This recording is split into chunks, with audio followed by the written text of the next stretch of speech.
The letter arrived on a Tuesday, tucked between her electricity bill and a takeaway menu, and when Margaret Hemsworth read it, her hands began to shake so violently that she had to sit down on the kitchen floor. 4 to 7 years she had waited for this, 4 to 7 years of silent dinners, of locked bedroom doors, of a daughter who looked through her mother as if she were made of fog. The letter was short, just 3 sentences written in unsteady blue ink on cream-colored paper, but it contained a word Margaret had stopped believing she would ever hear: Mum. It began, as so many heartbreaking stories do, with a child who simply vanished without ever leaving home. In the autumn of 1976, the United Kingdom found itself gripped by a case that would come to be known in every newspaper, every living room, every whispered conversation across garden fences as the tragedy of the Holloway girl. But the name the papers used was wrong, because the girl was never really a girl at all in the public's imagination. She became a symbol, a cause, a headline that sold copies for months. Her real name was Eleanor, and she was 12 years old when she stopped speaking. The case that traumatized the UK wasn't a murder, though many would later say that what happened was worse than death. It wasn't a kidnapping, though Eleanor was certainly taken not by a stranger with a van, but by a silence that crept into her throat like smoke and refused to leave. She had been a bright child, the kind of bright that teachers write home about, the kind of bright that makes parents lie awake at night worrying about university fees and scholarship applications. She played the violin with her chin tucked just so, and she could name every constellation visible from her bedroom window, and she sang in the church choir with a voice that made elderly ladies wipe their eyes with handkerchiefs. Then one day in September, she came home from school with her lips pressed together, and she never opened them again. The doctors called it selective mutism, but that clinical phrase did nothing to capture the horror of watching your child disappear in slow motion. Margaret tried everything: speech therapists, child psychologists, a specialist from London who charged more for a single hour than Margaret earned in a week at the bakery. She sat with Eleanor for hours each night, telling stories, singing songs, begging with her eyes for any sound at all. But Eleanor would only stare at the wall, her hands folded in her lap, her face as still and unreachable as the moon.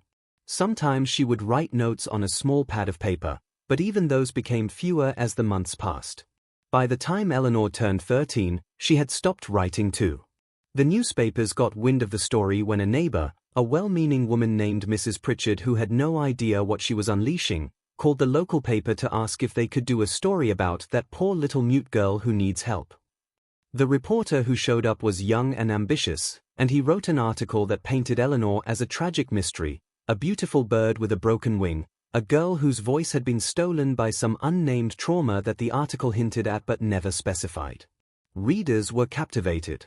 They sent letters by the hundreds, each one offering a theory. She had been abused, she had witnessed something terrible, she was suffering from a rare neurological condition that only a specialist in America could cure. Strangers showed up at the house with herbal remedies, with religious pamphlets, with the phone numbers of faith healers and psychics. One woman drove all the way from Edinburgh to sit on the front step and pray the rosary for 3 hours. Margaret tried to protect her daughter, but how do you protect someone from kindness itself?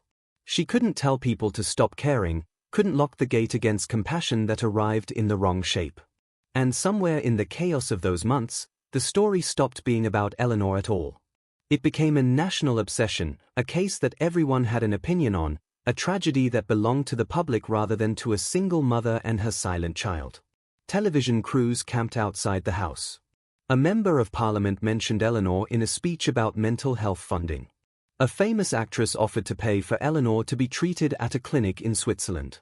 The attention was suffocating, and yet it came from a place of genuine love. The British public had opened its enormous, clumsy heart to this girl, and no one knew how to tell them to close it again. The breaking point came on a rainy Tuesday in March 1977.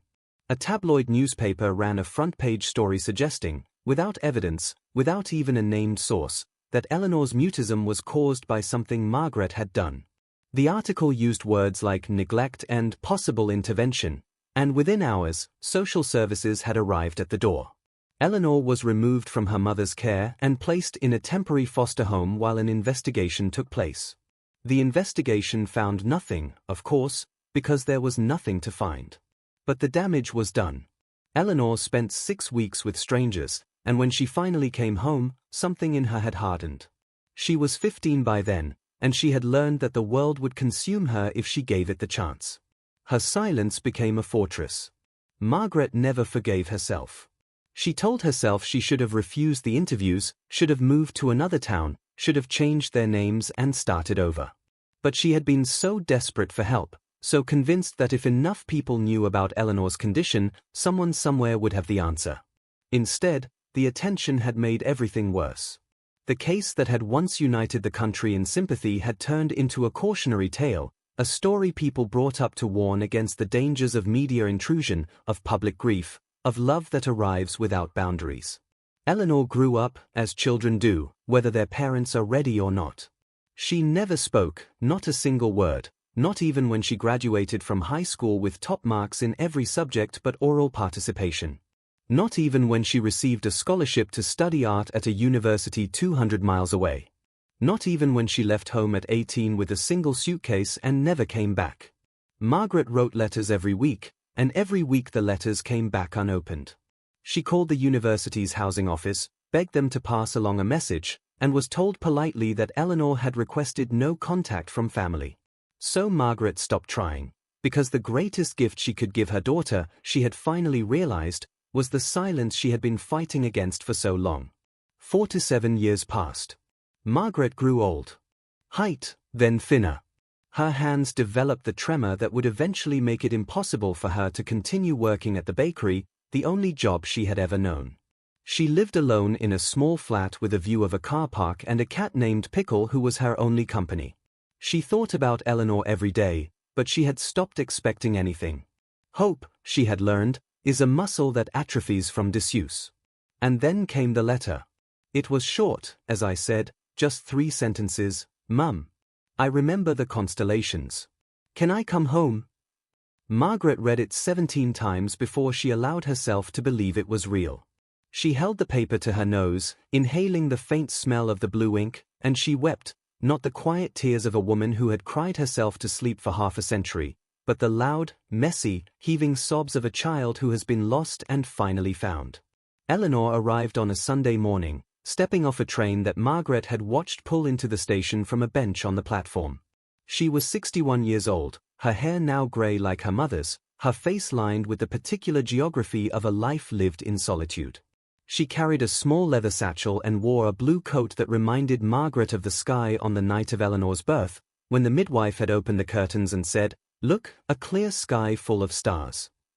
They stood looking at each other for a long moment, 2 women separated by decades of silence, and then Eleanor did something that made Margaret's breath catch in her throat. She opened her mouth, and she spoke. "I'm sorry," she said. Her voice was hoarse and unfamiliar, the voice of a stranger who had been living inside Margaret's daughter all these years. "I'm so sorry, Mum. I couldn't. I just couldn't." And then the longer I didn't, the more impossible it became. Margaret didn't ask why. She had spent 4 to 7 years imagining that conversation, rehearsing the questions she would ask if she ever got the chance. What happened that day in September? What did someone do to you? Why wouldn't you tell me? Why did you leave? But standing there on the platform, watching her daughter struggle to form words that had been locked inside her for most of a lifetime, Margaret understood that the why didn't matter anymore. What mattered was that Eleanor had found her way back through the silence, step by impossible step, word by painful word. And what mattered was that Margaret had never stopped leaving the light on.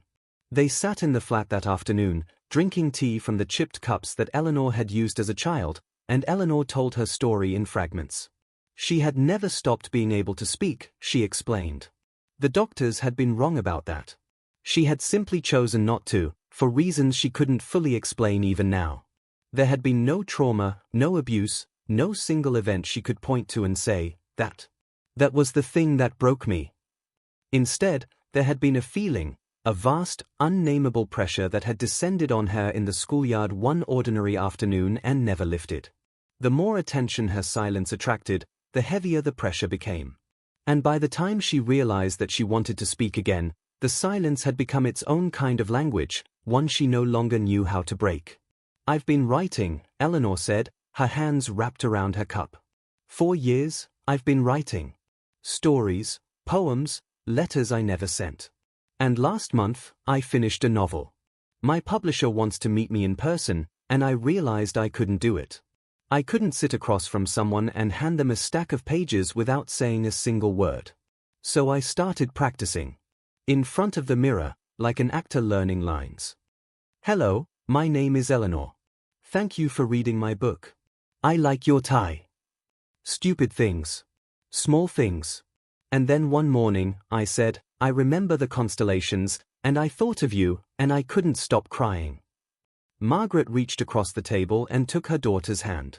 The gesture was so simple, so ordinary, and yet it contained within it the entire architecture of forgiveness. She didn't need to understand why her daughter had been silent. She didn't need to assign blame or find closure or unpack 47 years of grief. She just needed to hold on, to be present, to receive the gift that had finally arrived. You're home, she said. That's all that matters. You're home. The case that traumatized the UK is not remembered today. The newspaper archives have yellowed, the television footage has degraded, and the people who once wept for the silent girl in the little house on Holloway Road have moved on to other tragedies, other causes, other headlines that demanded their attention. But if you walk through the cemetery behind St. Mary's Church on a clear night, you might see an elderly woman sitting on a bench with her daughter beside her, both of them looking up at the stars. Margaret is 93 now, and her memory comes and goes like the tide. Some days she doesn't recognize Eleanor at all. Some days she calls her by the name of a long-dead neighbor or asks when her mother is coming to visit. But on the good days, the clear nights when the constellations are visible and the air smells of wood smoke and possibility, she turns to her daughter and says, "Tell me again. Tell me about the bear and the hunter and the 7 sisters." And Eleanor does. She tells the stories her mother told her 47 years ago, stories that survived the silence, stories that finally found their way home. The greatest tragedies are not the ones that make headlines.